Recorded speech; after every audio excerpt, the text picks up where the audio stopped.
പ്രിയപ്പെട്ടവരെ, സുഖമാണല്ലോ? Welcome to day 46. ഇന്ന് ഹോളി വീക്കിലെ ബുധനാഴ്ചയാണല്ലോ. ഇന്ന് നാം നിൽക്കുന്നത് കുരിശിൻ്റെ നിഴലിലാണ്. യോഹന്നാന്റെ സുവിശേഷം 12-ാം അധ്യായം 20 മുതൽ 36 വരെയുള്ള തിരുവചനങ്ങളാണ് ഇന്ന് നമ്മൾ ധ്യാന വിഷയമാക്കുക. The grain of wheat. ഒരു കൊച്ചു ചിന്തയിൽ ഇന്ന് തുടങ്ങാം.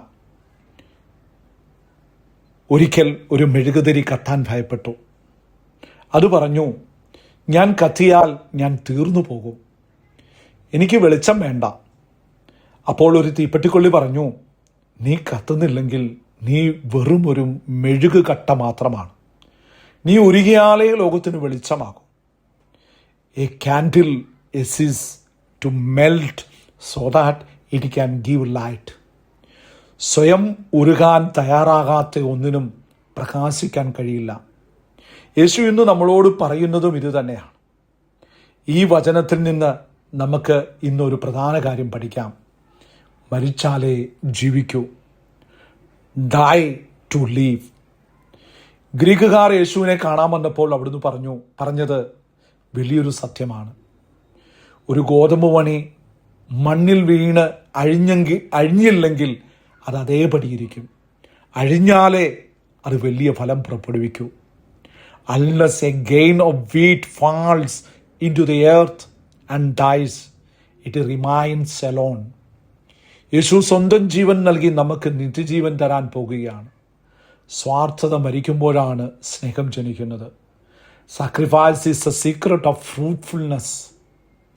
നമ്മുടെ ജീവിതത്തിൽ ഫലം പുറപ്പെടുവിക്കണമെങ്കിൽ നമ്മിലെ ചില ഈഗോ മരിക്കേണ്ടതുണ്ട്.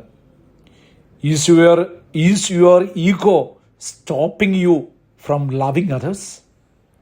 വീട്ടിലായാലും ജോലി സ്ഥലത്തായാലും ഞാൻ പറയുന്നതേ നടക്കാവൂ എന്ന വാശി ഉപേക്ഷിക്കുമ്പം അവിടെ സമാധാനത്തിൻ്റെ ഒരു വലിയ ഫലമുണ്ടാകും. ഇന്ന് നമുക്കൊരു കാര്യം ചെയ്യാം. നമ്മുടെ സ്വാർത്ഥതയുടെ ഒരു അംശം ഒന്ന് മാറ്റിവെക്കാം. ഒരാൾക്ക് വേണ്ടി ഒരു ചെറിയ വിട്ടുവീഴ്ച ചെയ്യാം. ആ ഗോതമ്പ് മണി പോലെ നമ്മളും ഒന്ന് മരിക്കാൻ തയ്യാറായാൽ ദൈവം നമ്മിലൂടെ അത്ഭുതങ്ങൾ പ്രവർത്തിക്കും. Let go of your pride so God can grow his grace in U.